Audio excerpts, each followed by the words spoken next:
What do you? So okay, okay. I studied engineering, so I did a good bit of math, physics, science, and all that stuff. What makes the math that you learn different than the math that I learned? Yeah, I get this question a lot. And so I'm an economics major, so I'm not an engineer, so I don't know specifically what they study exactly. Yeah. But from what I've seen, taking like multivariable calc at Princeton versus in high school, right, or like talking to my other friends as well. Yeah. The difference is one, the depth.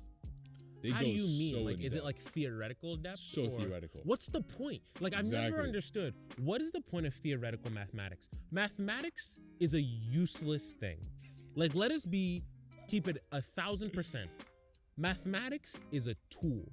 Yeah. Mathematics is only used in conjunction with other things or used to model other things. But math itself is completely useless. And that's the knock a lot of people give, especially the math majors at Princeton, because they're so smart that application is too easy for them. They don't enjoy it.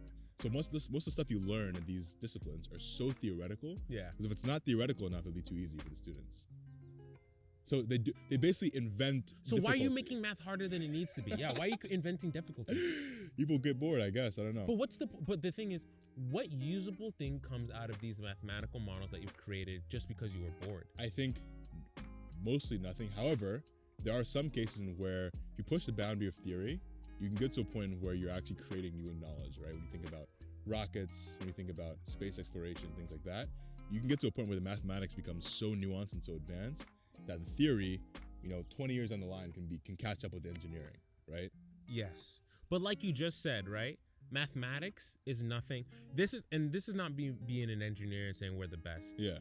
But a lot of theoretical things are nothing without application, without engineers. An architect's dream doesn't come to fruition without an engineer's know-how. I agree. Right?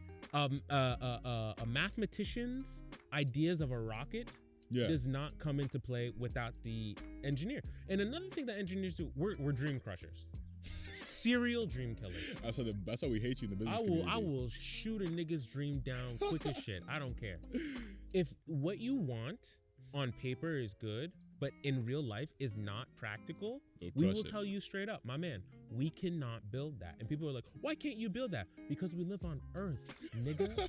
And we have physics and laws that we can't beat. Yeah. That's a knock on a lot of the Ivy League engineers, from what I've heard from them, is when they get to the workplace. They are so far advanced theoretically. Yeah. But they're like, all right, build this. And they're like, well, I mean, but theoretically, like, you could build it this way. Theoretically, I'll put my foot in your ass, nigga. I told you to build the building. I told you, and I've seen it. I've seen a couple of like Ivy League PhD guys. They don't like working in industry because they're like, industry was like, it's kind of like, at that point it gets to artistry. Yeah. Right? Where you have artists who are kind of the guys who take photos for advertisements versus like, Ansel, what's his name? Ansel, I forget his name. That guy, the old dude who used to do all those like huge landscapes for digital cameras. I forget his name. But it's like, yeah, you're cramping my art. It's like, no, we're practical people. Like, if you're in industry, we're doing practical things. Yeah. As opposed to you who wants to do willy-nilly shit. Like, we don't have time for that, my friend. Like, we are here to do practical things. So a lot of them go into university, but the thing is, now you're creating another generation of impractical thinkers. The fuck I need a nigga who thinks he can build a neodymium magnetized rocket ship. No, nigga, go build that Walmart like we commissioned you to do. I don't understand.